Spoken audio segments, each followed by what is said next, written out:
बी team मधले तर 4 नाव स्पष्ट आहेत, जे की आरोपीला सोडवायला गेलेले आरोपीला सोडवायला गेलेले भावाच्या पाठीमागे जी गाडी होती ती गाडी घरी नेऊन सोडणारे बालाजी तांदळे, 6 तारखेला, 9 तारखेला, 12 तारखेला शेजारच्या गावचे सरपंच संजय केदार त्यांना फोन आलेला आरोपींचा, हे 3 आणि फोन पे पैसे झालेले डॉक्टर वायबसे स्पष्ट झाले. त्यांना हे घटना घडल्यावर 10-15 दिवस गायब होते. नंतर ह्यांना पोलिसांनी आणलं, ह्यांची तपासणी केली, ह्यांना बाहेर सोडलं, म्हणजे सीआयडी ऑफिसनी. मग तुम्ही हे सांगा मला, आज देखील जे कोणी आरोपी इथं येतात सुनावणीला, कोठडीला, त्यावेळेस सगळी टीम त्यांच्या आत अवतीभोवती असते. म्हणजे असं आहे का की ह्यांनी समाजाला असं सांगायलेत का की लोकांना की आम्ही बघा काय करतोय, आरोपीचं समर्थन करतोय, तुम्ही आरोप करा, तुम्ही गुन्हे करा. मग हे लोक कुणाचे आहेत? आणि हे असा संदेश देतात का लोकांना की आमचं काहीच होऊ शकत नाही? हा आमचा प्रश्न आहे आणि हीच बी टीम आहे. पण या संदर्भात मी यापूर्वी सुद्धा तक्रार केली होती, तर मग त्या तक्रारी होत नाही.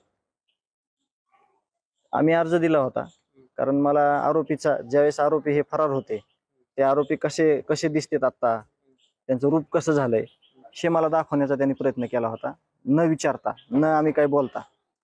त्यावर आम्ही अर्ज दिलता. त्यावर काय कारवाई झाली, पुढं काय झालं, त्यांचं स्पष्टीकरण अजून आमच्यापर्यंत आलं नाही.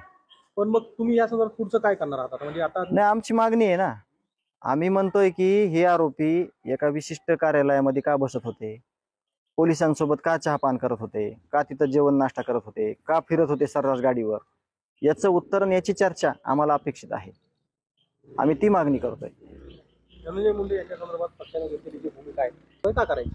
मग आता माझा असा प्रश्न आहे, माझं कुटुंबीय, माझे भाऊ आणि माझं गाव, म्हणजे आम्ही कशात दोषी आहेत? तुम्ही खून करायलात, तुम्ही आम्हाला भीती दाखवायलात, तुम्ही आम्हाला दडपणाखाली आणायलात, तुम्ही आम्हाला धमक्या द्यायलात. आम्ही ते वेळोवेळी सांगितलंय आम्हाला काय धमकी दिली, कुठं कोण आलं, कोण काय करायलंय, याचं पण उत्तर देणं मला अपेक्षित आहे. आमचा काय दोष आहे? आमच्या गावाचा काय दोष आहे? आम्हाला का धमकवलं चाललंय?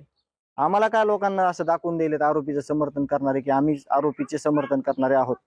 ते स्टेटस ठेवतायत, ते चुकीच्या पद्धतीनं फेसबुकला म्हणजे कमेंट करतायत.